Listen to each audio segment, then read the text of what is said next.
ওখানে আমাদের তো সেখানে অ্যারেস্ট করলো। আন্দোলন মানুষকে এগিয়ে নিয়ে যাওয়ার বার্তা জুড়ে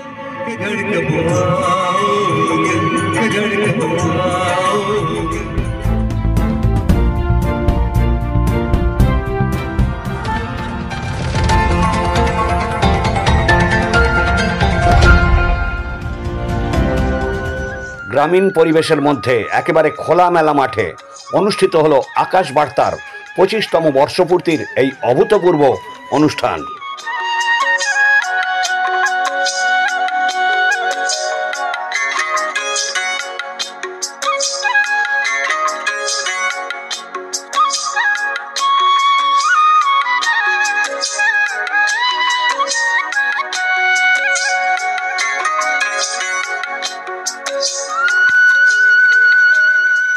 26শে জানুয়ারি প্রজাতন্ত্র দিবসের দিন সোনারপুরে তরফদার পাড়ায় কেলোগড়ে আয়োজিত হয় এই অনুষ্ঠান।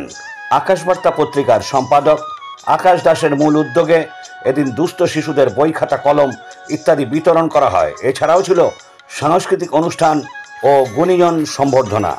অনুষ্ঠানে উপস্থিত ছিলেন গিটার বাদক স্বপন দে, হিউম্যান রাইটসের বিপ্লব ঘোষ, বিশিষ্ট সাংবাদিক তথা বাংলা রিপোর্টার্স গিল্ডের সাধারণ সম্পাদক পরিমল কর্মকার, কলকাতা হাইকোর্টের শেরিফ স্বপন কুমার ঘোষ, সঙ্গীত পরিচালক সুব্রত ঘোষাল, আরবান টাইমসের সৌমিত্র দেব সরকার, সাংবাদিক রিমা শিকদার, হামিদ আহমেদ, তারকনাথ ঘোষ, তরুণ বিশ্বাস, সঙ্গীত শিল্পী ধ্রুব হালদার প্রমুখ।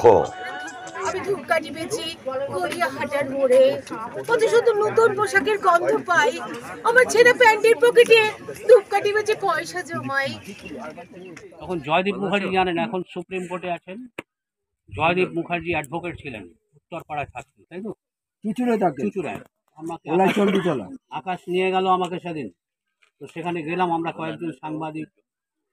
তো গিয়ে ওখানে আমাদের তো সেখানে অ্যারেস্ট করলো।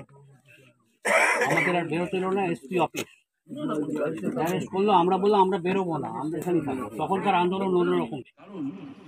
লড়াইটা কখনো, আন্দোলনটা কখনো মাথা নত হয়। আন্দোলন মানুষকে এগিয়ে নিয়ে যাওয়ার বার্তা জোড়ায় যে এই কাজটা সঠিক, এখানে লড়াই করতে হবে। আপনারা জানেন সম্প্রতি আর্জিকর ইস্যু ছিল। যারা জানেন, আমি বহু চ্যানেলে বসি, একটাই বার্তা ছিল যে মেয়েটি মারা গেল অভয়, সেই নিয়ে আন্দোলন। এখন দলীয় না হলে যতই আপনার কোয়ালিটি থাকে, আমায় যারা জানেন, বহু বড় বড় পরিচালকের ছবিতে কাজ করা ছেলে আমি।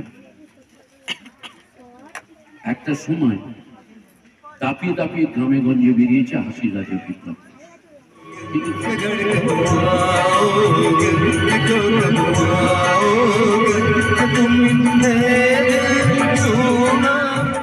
হামিদ আহমেদ ও রিমা শিকদারের রিপোর্ট। এখন দিনকাল নিউজ, কলকাতা।